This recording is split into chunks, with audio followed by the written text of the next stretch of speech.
Olá pessoal, aqui o pastor Lorival, na sequência de leituras do livro Coração de Jesus. Hoje o capítulo 8, Jesus disse: Eu sou a verdade. Aproveitando, se você não viu os outros vídeos, vá aqui no meu canal e comece assistindo o capítulo 1. Vamos lá. Mais uma afirmativa de Jesus sobre si mesmo. Diz respeito à verdade. Esta palavra possui vários significados e tem sido deturpada ao longo dos tempos. A verdade contrapõe à mentira. Para compreendermos com profundidade o termo verdade, devemos pensar um pouco sobre o seu oposto. Desde os primórdios da humanidade, o inimigo de nossas almas tem usado sua principal arma para destruir o homem, que é a mentira. Quando Adão e Eva estavam no jardim do Éden, em um estado de graça diante de Deus, o adversário, através de subterfúgios para enganar o casal, deturpou a verdade que Deus havia falado para o ser humano. Para permanecer no estado de graça diante de Deus, o casal deveria continuar firme na orientação do Senhor a respeito de não comer da árvore do conhecimento do bem e do mal, tendo como punição a morte. A morte que o Senhor estava falando não seria a morte física, instantânea, como o homem achava e como insinuou o adversário, de que o ser humano não morreria por comer do fruto proibido. Certamente, o Senhor estava falando de outro tipo de morte, que é, de fato, aquilo que ocorreu, a morte espiritual, a quebra de relacionamento do homem com o seu Criador. A declaração de morte foi dada quando o homem descobriu que estava nu. Isso implica em dizer que o homem ficou envergonhado de seu estado pecaminoso e de queda. Ele não mais poderia usufruir da presença de seu Criador para aprender a ter comunhão com o Pai Celestial. O homem morreu espiritualmente e passou a viver para o mundo, sendo, a partir daquele momento, controlado pelo inimigo, o grande mentiroso. A partir daí, a queda foi cada vez mais intensa e sempre a mentira era a principal arma do adversário contra o ser humano e principalmente contra Deus. O pai da mentira também em muitas ocasiões se utilizava de meias verdades. Nos relatos bíblicos nós veremos quantas coisas que ele utilizou para dissuadir o ser humano a cometer erros. Houve em determinada ocasião, segundo o relato bíblico, o uso de meias verdades por parte de Abraão, o patriarca, quando este precisava entrar no território de um rei com o título honorífico de Abimeleque. Abimeleque conheceu Abraão e Sara. Para não ser maltratado pelo rei, Abraão disse a ele que Sara não era sua mulher, mas sim sua irmã. De fato, Sara era meia-irmã de Abraão, mas também era sua mulher e por vontade divina. O rei ficou interessado em Sara, pois ela era muito formosa e quis tê-la para si. Mas o Senhor impediu e trouxe doença para o reino de Abimeleque. Aqui temos um alerta aos homens que ficam cobiçando a mulher de outro e de vocês mulheres que ficam cobiçando o marido de outro. Abimeleque, ao saber que Abraão havia mentido, mandou-o embora de seu território e para reparar o erro que iria ser cometido, Abimeleque presenteou Abraão e a Sara. E o Senhor falou para Abraão interceder pelo rei, a fim de que a praga cessasse. A mentira de Abraão quase o levou a uma tragédia que foi prontamente impedida por Deus. Outro caso do uso de mentira foi no encontro do falso profeta Ananias com o profeta Jeremias, que estava exortando o povo quanto ao iminente ataque do inimigo. O falso profeta Ananias estava contradizendo o que o profeta verdadeiro dizia. Ele enchia o povo de esperança, dizendo que a paz e a prosperidade viriam, que o inimigo não iria chegar e haveria tempo de paz e prosperidade. Jeremias foi torturado por falar a verdade, mas fez uma declaração pesada contra o falso profeta. Ele disse que o falso profeta morreria por causa da sua mentira, o que de fato aconteceu naquele mesmo ano. Menos de um ano depois da profecia de Jeremias, o falso profeta morreu, a mentira gerou a morte. Ao chegarmos no Novo Testamento, vemos o inimigo usando contra o nosso Senhor Jesus até mesmo textos bíblicos. Naqueles 40 dias em que o Senhor Jesus de Nazaré ficou no deserto, sendo tentado pelo diabo, o inimigo usou muitos argumentos para persuadir Jesus a ficar do lado dele. Aqueles 40 dias se resumiram nos 3 aspectos da tentação, que é justamente a síntese daquilo que o inimigo utiliza para enganar a humanidade. Quais sejam? A necessidade pelo sustento cotidiano, a necessidade pela manutenção da vida e a busca pelos bens materiais. Ao longo dos séculos, o homem tem sido ludibriado por Satanás, que se utiliza destes argumentos, entre aspas, bíblicos, que aparentemente têm o aval da palavra, mas que na verdade é apenas e tão somente o objetivo de nos afastar da vontade de Deus para a nossa vida. Jesus afirmou em bom e alto som: eu sou a verdade. Os doutores da lei tinham seus conceitos sobre a verdade. Uma verdade pautada na lei de Moisés, onde o que importava era a letra da lei e não o conteúdo. Alguns achavam, por exemplo, que poderiam deixar de cuidar de seus pais por causa do compromisso com a religião. O que poderiam fazer pelos seus pais era levá-lo como oferta para Deus.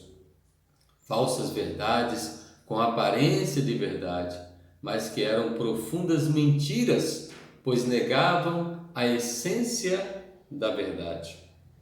Outro momento importante sobre a compreensão do conceito de verdade foi a vida de Paulo, antes da conversão. A sua atitude de perseguidor da igreja era orientada pelo seu fervor religioso.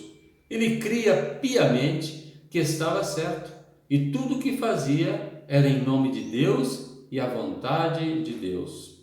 Como esta verdade é atual? Quantas vezes nós usamos este argumento?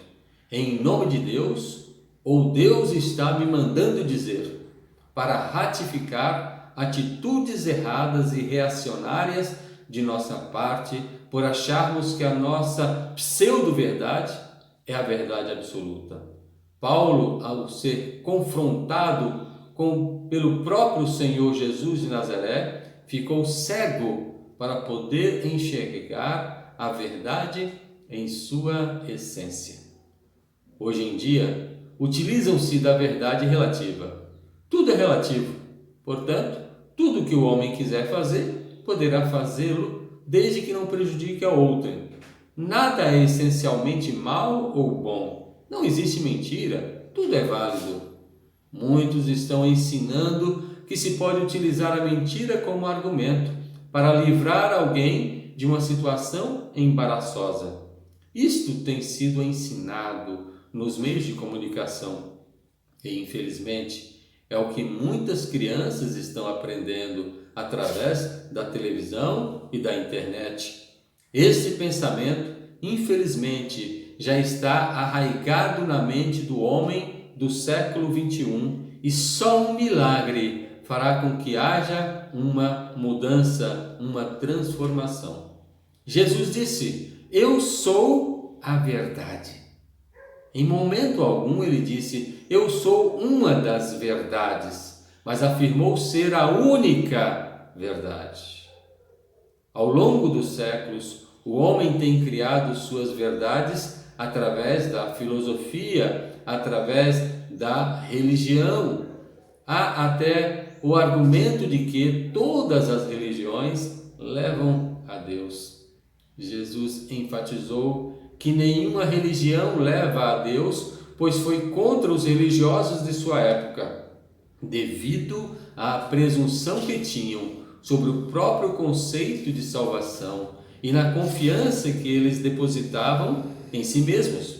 A religião leva a pessoa a confiar em seus próprios méritos e não em Deus. Ao contrário da religião, Jesus afirma que a verdade liberta a pessoa e a conduz à eternidade. Conhecereis a verdade e a verdade vos libertará. Quando confiamos no Senhor da verdade, passamos a ser conduzidos por Ele e a nossa vida muda de forma radical. A religião nos leva a praticar determinados atos para chegarmos ao objetivo. A verdade em Cristo nos leva a uma conduta diferente em nossa vida, porque passamos a viver tendo a verdade como parâmetro principal. A religião leva a pessoa a desenvolver práticas exteriores para tentar mudar o que está no interior. Os fariseus e escribas, os doutores da lei judaica, vestiam-se a caráter. Cada parte das suas roupas tinha um significado. Faziam orações em praça pública para que todos vissem. Praticavam os rituais de purificação, além de uma série de atitudes meramente exteriores. Não foi à toa que Jesus os chamou de sepulcros caiados, bonitos por fora, mas cheios de podridão por dentro. Quando Jesus fala sobre o conhecer a verdade, ele vai ao âmago da questão, onde realmente reside o problema na vida da pessoa, que é o seu coração, o coração de cada um. Jesus conduz a pessoa a uma mudança profunda, fazendo um transplante espiritual de coração. É uma promessa do Senhor tirar o coração de pedra, ou seja, o coração contaminado com as coisas do mundo, e no lugar dele colocar um novo coração repleto da verdade, um coração de carne, ou seja, um coração espiritual. Em outras palavras, este coração espiritual vindo direto do coração de Jesus. É possível que você ainda esteja com o coração de pedra, mas Jesus quer te dar este coração de verdade, o coração transformado, já programado para a vida eterna. Se você não recebeu o coração de Jesus, faça agora uma oração e peça para Jesus de Nazaré, o Senhor da verdade, te dar esse novo coração que lhe conduzirá à vida eterna. Quando Jesus fala sobre ser a verdade, ele nos conduz ao Pai Celestial, que é a verdade absoluta. Tiago 1,18 afirma que o nosso Senhor nos gerou pela palavra da verdade. Isto indica a forma como Deus criou todo o universo, com a palavra da verdade. Cada ordem divina, para que viesse à existência tudo que foi criado, fazia sentido, porque tudo que Deus diz é a verdade. Por isso o inimigo sempre ficou irado, pois tudo que o inimigo tenta criar não dá certo, só dá errado, só gera confusão e no final ele sempre sai derrotado. Basta ver a forma como ele tentou destruir Jesus de Nazaré e não permitir que Jesus levasse a cabo a sua missão. Ao lermos Mateus 2, 16 a 18, notamos que o inimigo, em primeiro lugar, fez com que Herodes perseguisse as crianças com menos de 2 anos, a fim de matar o menino Jesus.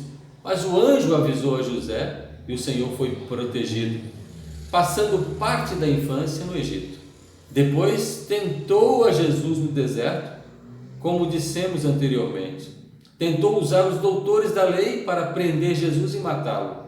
Por fim, usou Judas Iscariotes para trair Jesus de Nazaré. Tudo o que o inimigo fazia era usar mentira como argumento principal. Só que o que ele não imaginava era que a missão de Jesus era justamente morrer na cruz no tempo determinado. A morte era o objetivo de Jesus para cumprir toda a verdade divina. Com a morte de Jesus, o inimigo imaginou que havia vencido. Mas ao ressuscitar ao terceiro dia, para cumprir as Escrituras, Jesus derrotou Satanás e fez cair por terra toda a mentira do mal. O que sempre precisamos ter em mente é que a verdade prevalece. E a verdade tem um nome. A verdade é Jesus de Nazaré. Se você está disposto a seguir esta verdade, então abra o seu coração para Jesus, para que Ele implante a verdade em seu ser, dentro de você. Jesus de Nazaré disse: conhecereis a verdade e a verdade te libertará. Este é o momento. Jesus é a verdade absoluta. Tenha um encontro com Jesus de Nazaré e receba desta porção da glória de Deus em sua vida. Jesus é a verdade que liberta. Depois estarei falando sobre a vida. Jesus disse: eu sou a vida. Se você gostou, dê o seu like. Se você quiser que eu dê uma palestra em sua comunidade, basta acessar os meus contatos. Que a graça e a paz do nosso Senhor Jesus esteja com todos vocês.